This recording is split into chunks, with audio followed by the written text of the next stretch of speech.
waxaan aad iyo aad ugu faraxsannahay halkaana aan ku soo dhaweynaynaa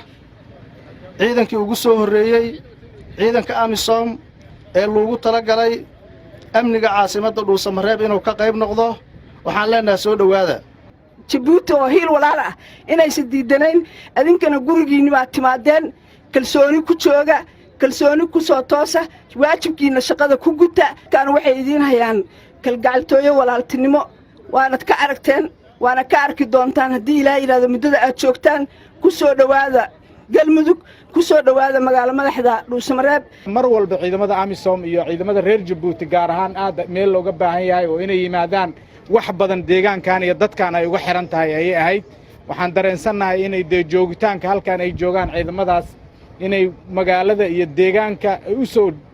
jiidi karaan indha kale iyo aragti kale iyo dad kale oo ku soo dhiiran kara inay yimaadaan marka aad baan ugu faraxsanahay runtii imaatinkeena waan idinku soo dhaweynaynaa magaaladiina iyo deegaankeena insha Allah markuu horeysay nimaadna maahin in badan baan nimidnay ceebadooda tagnay Dhuusamareeb 2 goor iyo 3 goor waxaan nimidnay Moojaan si fiican baan noo soo dhaweeyay imikana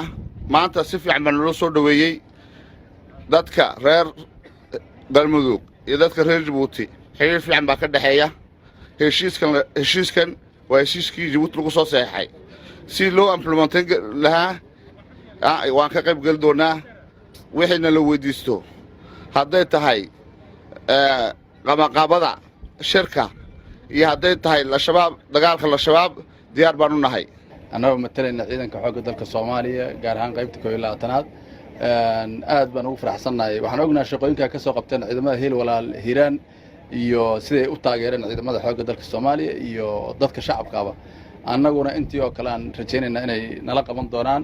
hadday tahay amniga gudaha gobolka iyo degmada shirka lagu qabanayo iyo hadday tahay amniga banaanka la dagaalanka shabaab laga xoreynayo degmooyinka ay haystaan aad baan wax ugu rajaynaa inaan shaqo badan insha Allah nala qaban doonaan waxaan aad ugu soo dhaweynaynaa meeshaan deegaankan aan joogno hore u shaqeynay inay ayaguna shaqada nala sii qabtaan haddii Ilaahay